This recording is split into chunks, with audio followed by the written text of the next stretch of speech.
আসসালামু আলাইকুম দর্শক, সবাই কেমন আছেন? আশা করি ভালো আছেন। তো ফাইনালি এখন টাকাগুলো সবগুলো নিয়ে এখন চলে যাব গরু কিনতে। তো চলেন তো এখন গরুর শেডে এসেই মনে করেন মালিকের হাতে টাকা দিয়ে দিলাম। তার টাকা দেওয়ার পরে আমি গরুগুলো আসলে দেখতে গিয়েছিলাম যে গরুটার কী অবস্থা। এদিকে ভাই আমার টাকা গুনতেছে। টাকা আসলে গুনতে একটু সময় লাগতেছে, যেহেতু খুচরা টাকা আপনার 500, 1000 কি, তারপর আপনার 120, 10 সবগুলো টাকাই এর ভেতর আছে। আসলে 1,70,000 টাকা আসলে উনি গুনতেছে, তো এই জন্য একটু সময় লাগতেছে। তারপরও ভাই অনেকক্ষণ ধরে গুনতেছে।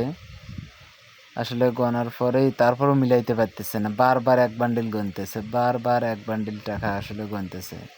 ওনার এখন আমরা এইদিকে ভাইয়া টাকা গুনুক, এইদিকে আমরা চলে আসছি দুধ মাপ দিতে। তো দেখি ভাতিজা এখন দুধ কতটুকু পর্যন্ত হয়, যেহেতু ভাতিজা আমাদের দুধ দহন করে নিয়ে আসছে। তো দেখি এখানে দুধ কতটুকু হয়। তো এখানে প্রায় অনেকক্ষণ মাপামাপি পরে দুধ পেয়েছিলাম এখানে প্রায় 5 কেজির মতন। তো 5 কেজির মতন দুধ পাওয়ার পরেই 5 কেজি না, 5.5 কেজি মতন দুধ পেয়েছিলাম। তো ভাতিজা অনেকক্ষণ মাপার পরে 5.5 কেজি এখানে আমরা টোটাল দুধ পাই। তো 5.5 কেজি দুধ পাওয়ার পরেও এখানে এখন আমরা এখান থেকে প্রায় আবার ভাতিজারে সহ নিয়ে ওর বাপের কাছে যাব টাকা গোনার জন্য, যেহেতু ওর বাপ বারবার দেবুল লেগে যাইতেছে, টাকা গুনতে পারতেছে না ঠিক মতন। তো এই জন্য আমরা এখানে চলে আসছি এখন আবার ভাইয়ার কাছে টাকা গোনার জন্য। তো টাকা গোনা শেষ হওয়ার পর আমরা গরুটা নিয়ে আসছি আমাদের প্রায় বাড়িতে। তো ওইখানে প্রায় আমাদের এর মাঝে আরও একটা ভিডিও ছিল, তো ভিডিওটা আসলে ফোনের সেভ করা হয়নি, এই জন্য ওটা ভিডিও আর কি আমরা পাইনি। তো না পাওয়ার কারণেই এখন যেহেতু গরুটা নিয়ে আসছি, তো গরুটারে আমি এখানেই গোসল করাবো। তো এখানে সুপারির গাছে বাঁধ দিয়ে এখন গরুর গায়ের মধ্যে পানি দিতেছি, যাতে গরুর গা যেহেতু অনেক ময়লা হয়ে গিয়েছিল, গরুর গা এবং বাছুরটা আসলে অনেক ময়লা হয়ে গিয়েছিল, এই জন্য আমি বারবার পানি দিয়ে ধোয়াইতেছি।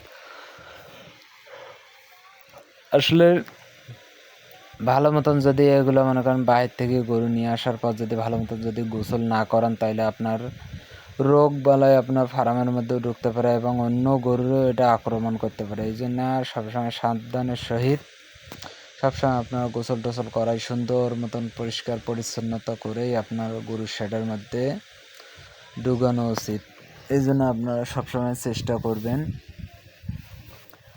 যে গরুর শেডের মধ্যে যেন আপনারা ঢুকানোর আগেই সবসময় গোসল টোসল দিয়ে পরিষ্কার করে তারপর ওরে গরুর শেডের ভিতরে ঢুকাবেন। যেহেতু বাছুরটা আমি ছেড়ে দিয়েছি, বাছুরটার গার মধ্যে ওখানে আমি পানি দেবো, যেহেতু পানি দিলে আসলে ও অনেকক্ষণ থেকে দৌড়াদৌড়ি করতেছে, আজকে অনেক ছাড়া পাইছে। তো বাছুরটা আমরা পেয়েছি, এবার বকনা বাছুর সহ আমরা নিয়ে আসছি, যেহেতু পরবর্তী আমার খামারে এই বাছুরটুকুই আমি তুলবো। ওর মারেও যদি বিক্রি করে দেয় কোনো সময়, কিন্তু এই বাছুরটা আমার থেকে যাবে, যেহেতু আমার খামারে আরও একটা বাছুর আছে, ওটাও এখন অনেক বড় হয়ে গেছে।